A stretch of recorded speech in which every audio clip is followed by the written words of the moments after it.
Olá, galera! Tá começando o programa Diálogos e o tema de hoje é tabu. Você sabe o que é tabu? O quadro Fala Aí foi às ruas para descobrir se as pessoas estão sabendo explicar esse termo que gera muita confusão na cabeça do povo. Confira.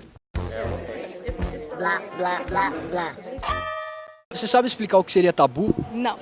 Geralmente tabu é uma coisa, um tema ou um assunto que não é discutido muito por um grupo, né, de pessoas, de uma região. Não sei, não faço nenhuma ideia. Seria algo que a sociedade hoje traz nas suas raízes, em que precisa se libertar, né? A sociedade hoje ela se prende a alguns tabus. Tabu não. Tabu, eu diria que é uma condição vamos dizer assim, do meu próprio ego em relação a uma situação comum que pode existir. Então, se torna um tabu, ou seja, isso passa a ser alguma coisa frequente. É um tabu, todo mundo vê aquilo da mesma forma. Algo que você não conhece, mas que você já não gosta, ou então você já não sabe o que é e não quer saber. Como você viu aí, as pessoas não estão sabendo explicar muito bem esse termo. Para isso, o repórter Bruno Accorsi foi entrevistar um especialista para sanar essa dúvida para a gente. Com você, Bruno. Olá, Matheus. Como a gente pode perceber, parece que o povo não sabe o que é tabu. Por isso eu estou aqui com o professor de antropologia, Thiago Duque, para esclarecer essa dúvida para a gente. Thiago, afinal, o que é tabu? Tabu é um conceito que está no campo das proibições, né, das convenções que as sociedades, diferentes sociedades, criaram para determinar algumas coisas que podem e outras que não podem, ou que devem e que não devem. E o tabu ele está vinculado, às vezes, a questões linguísticas, como palavras que são pronunciáveis ou palavras que não são pronunciáveis. Às vezes também está ligado ao campo da alimentação, alimentos, por exemplo, que são comestíveis em determinadas culturas e não são comestíveis em outras, podem ser tabu para umas e pode não ser tabu para outras, e também está no campo das práticas, das performances, né, que determinados grupos sociais podem ter de forma legitimada, e outras práticas que as pessoas evitam, que os grupos evitam, né? Na antropologia, nas ciências sociais, o tabu ele acaba nos ensinando quais são as convenções normativas que as sociedades reproduzem para manter determinados comportamentos, evitar outros e até mesmo, às vezes, em alguns contextos, questionar determinados tipos de tabu que em algum momento foi proibido e depois deixou de ser. Outra dúvida que surgiu durante o programa é a relação entre o tabu e o preconceito. Qual a relação entre os dois?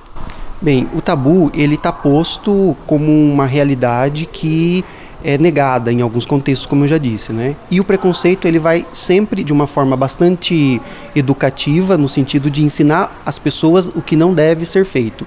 Mas infelizmente esse processo educativo ele é arraigado em conceitos que podem estar ultrapassados, e aí isso dificulta, né, as pessoas a conhecerem de fato aquilo que está sendo negado ou aquilo que está sendo deslegitimado, digamos assim, né? Então o preconceito é uma forma de reiterar alguns tabus. Por isso que é fundamental às vezes enfrentar o preconceito, porque você acaba questionando a existência, o significado de determinados tipos de tabu. Muito obrigado, Thiago. Matheus, é com você.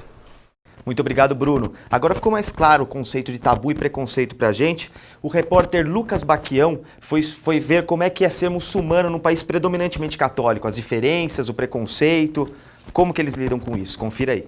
A religião islâmica é hoje a segunda maior do mundo. Ela é dominante em países do Oriente Médio, da Ásia e também parte da África. Algumas das obrigações básicas dentro da doutrina muçulmana é acreditar que só Alá é Deus e Maomé é o seu profeta, orar 5 vezes ao dia, ir a Meca pelo menos uma vez na vida, jejuar durante o Ramadã, quando o sol está exposto, e ajudar os mais necessitados. Para o Osman Sharif Mal, líder religioso de uma mesquita em Campinas, o muçulmano não deixa que seus tabus entrem em conflito com a cultura brasileira, pois é seu dever esclarecer e responder sobre assuntos religiosos ou não. Temos que esclarecer, nós temos que explicar sobre qualquer assunto, seja religioso ou não é religioso, porque a religião muçulmana ela tem explicação para qualquer assunto e qualquer pergunta. O Brasil tem atualmente cerca de 1,5 milhão de muçulmanos. Esse número cresceu 29% de 2000 a 2010, segundo o último dado realizado pelo IBGE. A comunidade passou de 27 mil para 35 mil pessoas. Os muçulmanos estão envolvidos em diversos tabus e, de fato, conseguiram superar as barreiras impostas por autoridades de outros países. No Brasil, eles enxergam um país com maior liberdade de expressão e maior aceitação de culturas diferentes. Segundo Mohamed Habib, professor de zoologia da Unicamp, que mora há 40 anos no Brasil, a liberdade de expressão é diferente de países como França e Estados Unidos, e o povo brasileiro aceita qualquer tipo de cidadão do mundo. Depende do país. Então, por exemplo, seria difícil para mim na França, na Inglaterra, na Alemanha, nos Estados Unidos, mas no Brasil não. O Brasil é um país plural, né? E por isso todas as minorias religiosas vivem muito bem aqui no Brasil. Bom, vamos para um rápido intervalo. O programa Diálogos volta já.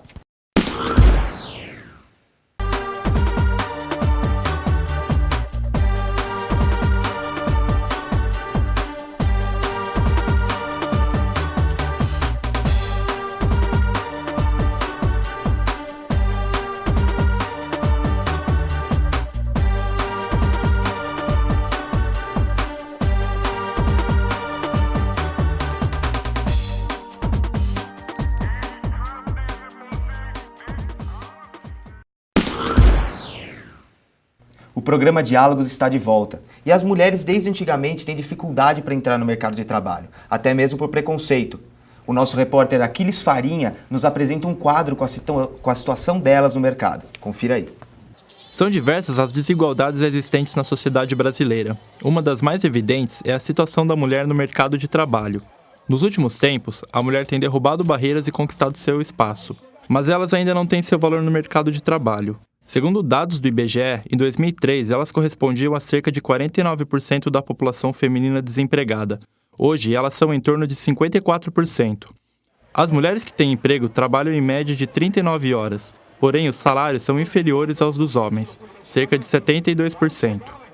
Para diminuir essa diferença salarial, a Comissão de Direitos Humanos aprovou um projeto que multa as empresas que pagarem para as mulheres um salário menor do que pagam aos homens quando ambos realizam a mesma atividade. As empresas poderão ser multadas.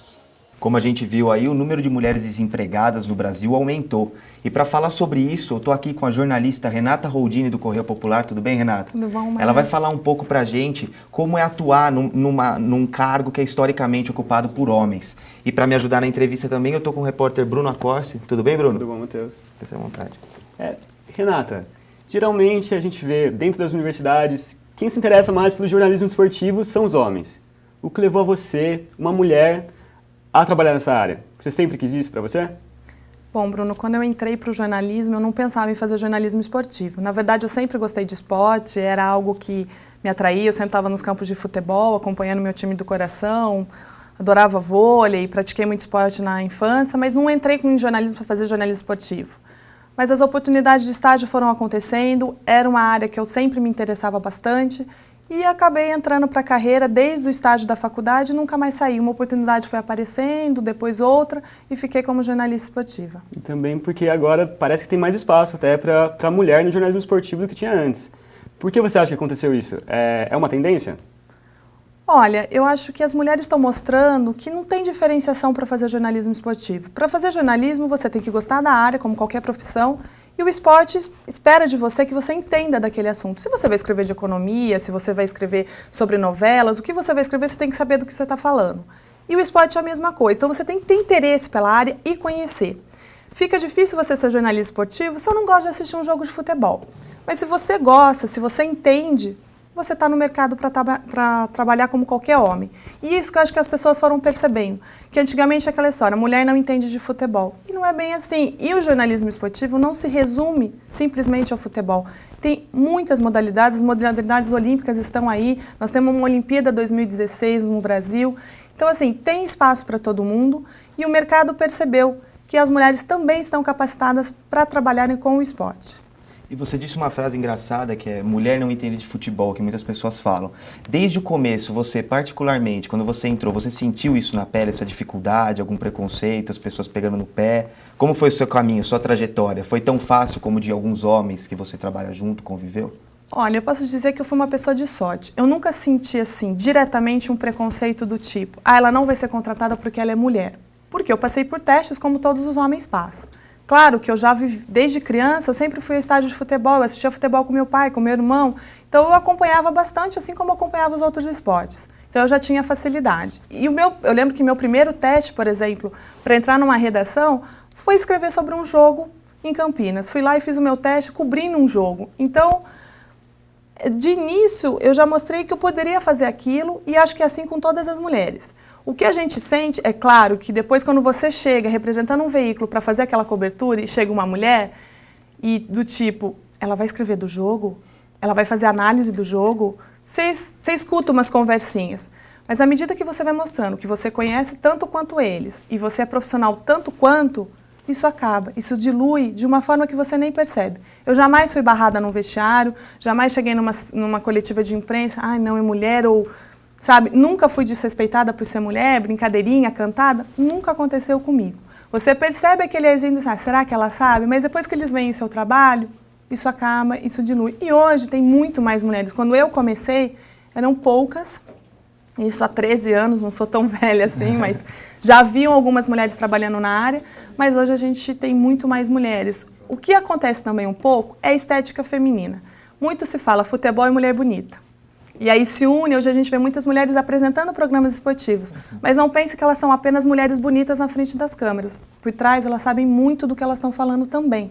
Então, acabou aliando as duas coisas e hoje as mulheres estão no estúdio, no campo, na quadra, cobrindo o jornalismo esportivo como todo homem. Então, você acha que esse pé atrás com mulheres no mercado esportivo já agora praticamente é zero, assim, já melhorou muito? Melhorou, não diria que zerou, ainda tem muito. Eu conheço redações que ainda são exclusivamente machistas nas suas equipes esportivas. Hoje, na equipe que eu trabalho no Grupo Hack, nós somos 2 mulheres. Eu como repórter e temos uma editora que já foi repórter e hoje está na edição do esporte. Somos 2 numa equipe de 11, mas tem redações ainda que são 100% masculinas. Você acha que em algumas redações, então, ainda existe preconceito contra a mulher? Ou é falta de opção das próprias redações que não aceitam? Eu diria assim, eu acho que alguns grupos ainda prevalece o machismo, de falar, não, nós queremos homens. Eu não diria nem tanto, não posso chamar de preconceito, mas por achar assim, nossa, como que eu vou colocar uma garota para cobrir um futebol? Ela vai estar lá em contato com os jogadores, de repente numa entrevista ela precisa... Hoje não existe mais isso de você entrar no vestiário, antigamente existia essa liberdade, hoje nem tanto, porque as assessorias montam um esquema, preparam todo para coletivo e tal. Mas de repente, num bate-papo, é um grupo mais masculino, como que ela vai entrar? Então tem redações que tem um pouco dessa preocupação. Por outro lado, eu também vejo, pelos estagiários que passam conosco, poucas mulheres se interessam ainda pela área. Se você pegar no mês, talvez a gente tenha a procura aí de 15, 20 estagiários para fazer um trabalho conosco, talvez uma mulher. Então as meninas ainda sentem um pouco de que talvez, essa não é minha área, eu não estou afim de trabalhar com isso. Mas aumentou muito, acho que é com o futebol feminino, tendo a prática da mulher envolvida em vários esportes, e vários esportes olímpicos, ela chegando nas competições, também mostram que as mulheres estão nas quadras e nos campos e podem estar nos bastidores cobrindo esses eventos. Então acho que tem os dois lados. Um pouco da procura pequena ainda das mulheres pela área do jornalismo esportivo e um pouco ainda que os homens estão aceitando essa entrada. Tá bem, muito obrigado, Renata. Obrigada, gente. Obrigada, Bruno. O Diálogos fica por aqui. A gente se vê depois. Tchau, tchau.